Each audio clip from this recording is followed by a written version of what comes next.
Je m'appelle Kia, et si vous me voyez marcher dans la rue, vous penseriez que je suis juste une fille ordinaire, rien de spécial, rien d'extraordinaire. Peut-être que c'était vrai, une fois, lorsque j'étais en 2e année à l'université, jonglant entre les cours, les devoirs et les séances d'études nocturnes, tout cela dans l'espoir de me forger un avenir en tant que graphiste. C'était le plan, le chemin que j'avais tracé, mais la vie ne suit pas toujours les plans que nous faisons. Cette histoire ne concerne pas les notes scolaires ou les rêves que j'ai passé des années à construire. Non, il s'agit de quelque chose d'autre, quelque chose que je n'ai jamais vu venir, quelque chose qui a commencé comme juste un autre week-end, une pause dans les délais et les responsabilités. Cela semblait si simple, si inoffensif au début, mais en y repensant, j'ai réalisé que c'était le moment où tout a basculé, le moment où mon monde s'est ouvert et a pris une direction à laquelle je ne m'attendais pas. Je ne le savais pas à l'époque, mais ce week-end allait tout changer. Alors laissez-moi vous ramener au début, au moment où tout a commencé. Je vis avec mon oncle Tim. Enfin, il n'est pas vraiment mon oncle, pas par le sang en tout cas, mais il est là depuis aussi longtemps que je me souvienne, toujours une présence constante dans ma vie. C'était le meilleur ami de mon père, le genre de gars qui ne manquait jamais un anniversaire et qui avait toujours une blague prête à renverser une mauvaise journée. Quand mes parents se sont séparés il y a des années, les choses ont mal tourné. Mon père a déménagé. Ma mère a fait de son mieux pour que tout se passe bien. Et l'oncle Tim est resté. C'est un grand gars, avec de larges épaules, une voix qui remplit une pièce et un rire si fort et insouciant qu'il vous fait oublier vos soucis pendant un instant. Ses cheveux sont toujours un peu en bataille, comme s'il venait de sortir du lit. Il a cette façon décontractée de vivre qui vous donne l'impression que tout est sous contrôle, même quand ce n'est pas le cas. Je pense qu'il a la fin de la trentaine, mais il agit comme s'il était plus jeune, comme si la vie n'avait pas encore réussi à l'accabler. Quand ma mère a trouvé un nouvel emploi dans une autre ville, elle ne voulait pas me déraciner de mon université, et honnêtement, moi non plus.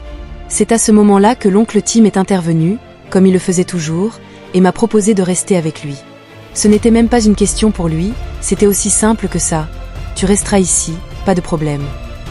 Et comme ça, il est devenu plus que le vieil ami de papa, il est devenu mon tuteur, mon colocataire, ma famille étrange mais adorable. Vivre avec lui s'est avéré étonnamment facile. Il ne m'a jamais harcelé à propos de ma chambre en désordre, ni interrogé sur mes notes. Il m'a cuisiné des spaghettis, sérieusement les meilleurs que j'ai jamais mangés, et s'est assuré que je n'ai jamais faim. Il avait cette façon de rendre la vie simple, comme si peu importe à quel point les choses devenaient folles, il y avait toujours un moyen d'en rire. Pendant un moment, tout était simple et normal, mais la vie a une drôle de façon de changer quand on s'y attend le moins. Mais s'il y a une chose chez l'oncle Tim qui se démarque plus que tout, c'est son obsession pour les films. Et quand je dis obsession, je veux dire un amour fou et dévorant pour le cinéma. Sa chambre n'est pas seulement une chambre, c'est un sanctuaire du cinéma. Les murs sont tapissés d'étagères remplies de DVD et de Blu-ray, des plus anciens classiques en noir et blanc aux derniers blockbusters. Une immense télévision à écran plat occupe presque tout un mur et son système de son surround est si puissant que vous pouvez sentir le grondement des basses à travers le sol, parfois tard dans la nuit. Je passais devant sa porte et j'entendais le bourdonnement profond d'une scène d'action ou le doux murmure d'un dialogue dérivant dans l'air. Je jetai un œil à l'intérieur et le voyais affalé sur son fauteuil inclinable, un bol géant de pop-corn dans une main et un soda dans l'autre, complètement perdu dans le monde qui se jouait à l'écran. Il ne regardait pas seulement des films, il les vivait. Kia, disait-il toujours avec ce regard rêveur dans les yeux, les films sont la vie, ils vous emmènent dans des endroits où vous n'iriez jamais autrement. Je riais et levais les yeux au ciel en faisant semblant de ne pas comprendre, mais au fond de moi, j'admirais à quel point il aimait ça. Il y avait quelque chose dans sa façon de disparaître dans une histoire, de la laisser l'emporter comme si c'était réel. Je ne lui ai jamais dit, mais parfois, quand les choses devenaient trop accablantes, je m'asseyais avec lui et je laissais un film faire la même chose pour moi. Un jeudi, je suis rentrée de l'université, épuisée. Ça avait été une longue journée de cours, de projets de groupe et d'un quiz, et je n'étais même pas sûre d'avoir réussi. Mon sac à dos était lourd, j'avais mal aux pieds et tout ce que je voulais, c'était m'écraser sur le canapé avec quelques collations. Oncle Tim était là, dans la cuisine, en remuant quelque chose qui sentait incroyablement bon, probablement son fameux chili. Il a levé les yeux et m'a souri. « Eh, gamine, dure journée ?»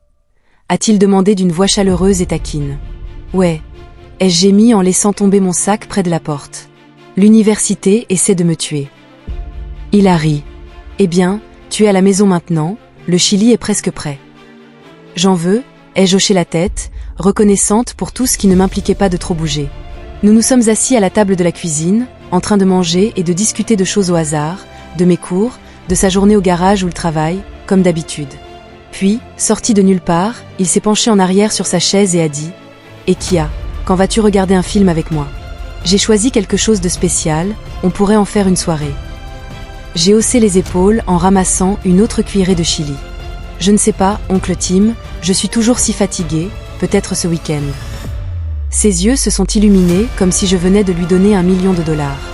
Ce week-end, un samedi soir parfait, une soirée cinéma toi et moi dans ma chambre, je ferai même du popcorn, qu'en dis-tu? Je n'ai pas pu m'empêcher de sourire, il avait l'air si excité, comme un enfant qui planifie une grande aventure. D'accord, bien sûr, ai-je dit, ça a l'air amusant. Génial, a-t-il tapé dans ses mains. Tu ne le regretteras pas. Kia, j'ai juste le film en tête. Je n'y ai pas beaucoup pensé, puis c'était juste oncle Tim qui avait un film en tête, obsédé par les films et désireux de le partager avec moi. J'ai pensé que nous regarderions quelque chose de stupide ou d'excitant, que nous ririons un peu et appellerions ça une nuit. C'est comme ça que ça se passait toujours quand on traînait ensemble. Mais en y repensant, j'ai réalisé que cette conversation était le début de quelque chose que je n'avais jamais prévu. Le samedi est arrivé plus vite que je ne le pensais. J'avais passé la majeure partie de la journée à rattraper mon retard sur les devoirs, mon ordinateur portable brillait devant moi pendant que je tapais. Le soir venu, j'étais prête pour une pause. Oncle Tim avait bourdonné dans la maison toute la journée en fredonnant et en installant des choses dans sa chambre. Je pouvais sentir le popcorn au beurre de la cuisine et cela m'a fait gargouiller l'estomac vers 19h. Il a passé la tête dans ma chambre. « Prête, Kia ?» a-t-il demandé en tenant un grand bol de popcorn. La soirée cinéma est sur le point de commencer. Je me suis étirée et j'ai éteint mon ordinateur portable. « Ouais, j'arrive », ai-je dit en attrapant un sweat à capuche pour mettre par-dessus mon t-shirt et mes leggings. Je l'ai suivi dans le couloir jusqu'à sa chambre, un peu curieuse de savoir ce qu'il avait choisi. Il avait été si secret à ce sujet, disant juste que c'était quelque chose de spécial. Je me suis dit que c'était peut-être un de ces vieux films qu'il aimait, comme Le Parrain ou quelque chose comme ça avec des explosions et des poursuites en voiture. Sa chambre était confortable. Quand je suis entrée, les lumières étaient tamisées, la télévision était déjà allumée. Il a traîné une chaise supplémentaire à côté de son lit pour que nous puissions tous les deux nous asseoir. Le popcorn était entre nous et il y avait 2 canettes de soda sur la table de nuit. Il a tapoté la chaise et a souri. « Asseyez-vous, vous allez adorer ça. » Je me suis laissé tomber en attrapant une poignée de popcorn. Il a appuyé sur lecture sur la télécommande. L'écran a clignoté et le film a commencé. Ce n'était pas du tout ce à quoi je m'attendais. Pas d'explosion, pas de gangsters, juste une musique douce et un plan d'une belle campagne. C'était un film d'amour, un dont je n'avais jamais entendu parler. Le titre est apparu, Une promenade sous la pluie. J'ai levé un sourcil et j'ai jeté un coup d'œil à oncle Tim. Un film d'amour ? Ai-je demandé en souriant. Depuis quand aimes-tu ce genre de choses ? Il a ri un peu nerveusement. Et, ne me juge pas, c'est une bonne histoire. Regarde juste. J'ai haussé les épaules et je me suis installée. Le film était lent au début, mais très vite, j'ai été accrochée. Il parlait de 2 personnes qui se rencontrent par hasard pendant une journée pluvieuse. Ils commencent comme des étrangers, mais au fur et à mesure que l'histoire continue, ils tombent amoureux. La façon dont ils se regardaient, les petits sourires, la façon dont leurs mains se frôlaient, c'était doux, presque trop doux. Je me suis retrouvée à sourire à l'écran, prise dans leur monde. Oncle Tim était silencieux à côté de moi, en train de grignoter du popcorn, mais je pouvais le sentir me regarder parfois, comme s'il attendait ma réaction. À mi-chemin du film, il y avait cette scène, une grande scène qui vous fait arrêter de respirer pendant une seconde. Les 2 personnages principaux étaient seuls dans une cabane, la pluie martelait les fenêtres, le feu vacillait doucement. Ils ont commencé à parler, leur voix à peine plus haut qu'un murmure, mais chaque mot avait tellement de poids. Ils ne se contentaient pas de bavarder, ils se déshabillaient émotionnellement, mettant tout sur la table. Leurs peurs, leurs regrets, leurs sentiments l'un pour l'autre. La tension entre eux était électrique, suffisamment épaisse pour se noyer. Puis, il y eut une pause, un regard qui dura un peu trop longtemps, avant qu'ils ne s'embrassent. Ce n'était pas un doux baiser fugace, mais quelque chose de profond, de désespéré, rempli de non-dits, le genre de baiser qui fait battre votre cœur plus vite rien qu'en le regardant. Je me suis déplacée sur ma chaise, me sentant soudain trop chaud, l'air dans la pièce était différent, chargé. J'ai dégluti en essayant d'ignorer les picotements sur ma peau. Mes yeux se sont tournés vers oncle Tim. Il fixait toujours l'écran, mais sa main était figée à mi-chemin de la boule de popcorn, comme s'il avait complètement oublié ce qu'il faisait. Une seconde passa, puis une autre. Finalement, il s'éclaircit la gorge. « Plutôt bien, hein ?» Sa voix était plus douce que d'habitude, presque pensive. « Ouais, marmonnai-je, la gorge sèche, c'est intense et c'était plus que ça à quoi je m'attendais, plus que ça à quoi j'étais prêt. » Il hocha la tête et nous avons continué à regarder. Le film se poursuivait et le couple se rapprochait. Il y avait ce passage où il dansait sous la pluie, riait et tourbillonnait. Je ne pouvais pas m'empêcher de penser à quel point il semblait libre. Je n'avais jamais ressenti ce genre de liberté, pas vraiment. Drame familial universitaire, découvrir qui j'étais, tout cela m'avait pesé. Mais en les regardant, je le voulais. Je voulais sentir ça, être vivant. Au moment où le générique a défilé, j'étais un fouillis d'émotions. Le film s'était terminé sur une note heureuse, avec le couple promettant de rester ensemble pour toujours. Et j'ai ressenti cet étrange mélange de joie et de douleur. Oncle Tim a éteint la télé et la pièce est devenue silencieuse. Je l'ai regardé, m'attendant à ce qu'il fasse une blague ou dise quelque chose de stupide comme il le faisait d'habitude. Mais il ne l'a pas fait. Il est juste resté assis là, à me regarder. « Qu'est-ce que tu en penses ?» a-t-il demandé d'une voix basse. « C'était magnifique, ai-je dit honnêtement. Je ne m'attendais pas à ce que ça me frappe comme ça. » Il a souri, mais ce n'était pas son grand sourire habituel. C'était plus petit, plus doux. Ouais, ça a une façon de te pénétrer. Nous sommes restés assis là pendant un moment. Le silence s'est étiré. Je ne savais pas quoi dire, mais j'ai senti quelque chose bouger, comme si l'air entre nous était plus lourd qu'avant. Puis il s'est rapproché. Son genou a effleuré le mien.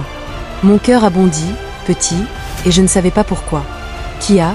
dit-il, ses yeux se posant sur les miens. « Tu as déjà pensé à ce que ça ferait de ressentir ce qu'ils avaient dans le film ?» J'ai avalé, la bouche sèche. Je ne sais pas. Peut-être qu'il n'a rien dit pendant une seconde, il m'a juste regardé, puis il a tendu la main et a touché ma main. Son doigt était chaud contre le mien. « Tu es spécial, tu sais que je l'ai toujours pensé. » Alors mon cerveau s'est embrouillé. C'était oncle Tim, mon oncle Tim, un peu loufoque, qui adorait les films, mais la façon dont il me regardait, la sensation de sa main, ce n'était pas loufoque, c'était autre chose, quelque chose qui m'a retourné l'estomac et m'a coupé le souffle. « J'ai choisi ce film pour une raison, » dit-il doucement. « Je voulais que tu ressentes quelque chose avec moi. » J'aurais dû m'éloigner. J'aurais dû dire quelque chose comme « De quoi tu parles ?» et en rire, mais je ne l'ai pas fait. Je suis juste restée assise là à le regarder, mon cœur battant si fort que je pensais qu'il pouvait l'entendre. Puis, avant que je ne sache ce qui se passait, il s'est penché. Ce n'était pas comme dans les films. Il n'y avait pas de montée en puissance lente, pas de musique douce en arrière-plan, pas le temps de traiter. Ce qui se passait était rapide, chaotique et réel. Mon cœur battait si fort que je pouvais l'entendre dans mes oreilles. Mon esprit me hurlait de m'arrêter, de m'éloigner pour réfléchir. Mais mon corps m'a trahi. Au moment où nos lèvres se sont rencontrées, un feu de forêt s'est allumé en moi, brûlant la logique, la prudence et la raison. Je l'ai embrassé en retour, désespérément et imprudemment, jusqu'à ce que le monde autour de nous se brouille. La lumière vacillante de la télévision, le bourdonnement lointain du monde extérieur, tout s'est estompé, se rétrécissant dans le néant. Il n'y avait que nous, emmêlés dans quelque chose de féroce et d'incontrôlable. Nous avons trébuché en arrière, le rire se glissant entre nos baisers, essoufflés et affamés. Le bol de pop-corn est tombé du lit, répandant son contenu sur le sol. Mais aucun de nous ne s'en souciait. Les mains erraient, les doigts traçaient, les cœurs s'emballaient. C'était électrique, une force que nous ne pourrions pas combattre, même si nous le voulions. Et puis, aussi vite que ça a commencé, c'était fini. La chaleur, l'urgence, la précipitation, tout s'est installé dans un lourd silence. Nous étions allongés là, côte à côte, nos poitrines se soulevant et s'abaissant en synchronisation. Le poids de ce qui venait de se passer pesait sur moi comme une pierre. La culpabilité s'enroulait autour des bords de mes pensées, s'insinuant comme une ombre. Devrais-je le regretter? Devrais-je avoir honte?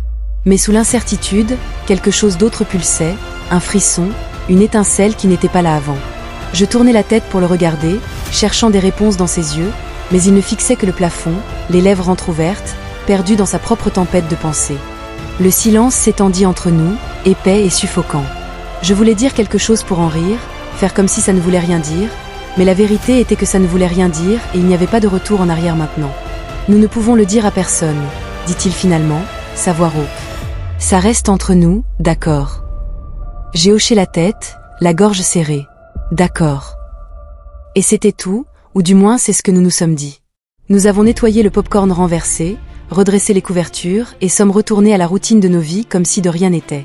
Mais la vérité, c'est que rien n'était plus pareil, pas pour moi, peut-être pas pour lui non plus. Chaque fois que je le voyais, une tempête d'émotions tourbillonnait en moi. Curiosité, confusion, culpabilité, excitation. Je ne pouvais pas le regarder sans me souvenir de la façon dont ses mains avaient senti, du poids de son corps à côté du mien, de la façon dont sa voix était tombée dans un murmure dans la faible lueur de l'écran de télévision. Au petit déjeuner, quand il a glissé une assiette d'œufs devant moi, j'ai surpris son regard s'attarder une seconde de trop.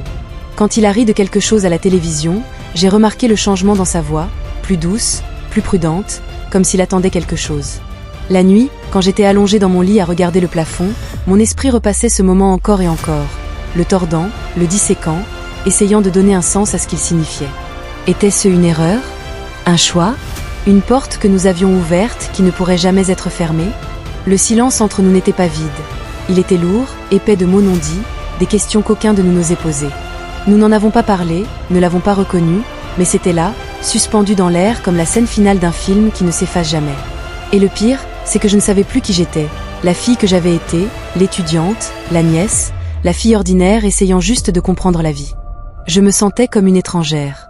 Cette nuit-là avait réécrit quelque chose en moi, et je n'étais pas sûre d'aimer l'histoire qu'elle racontait.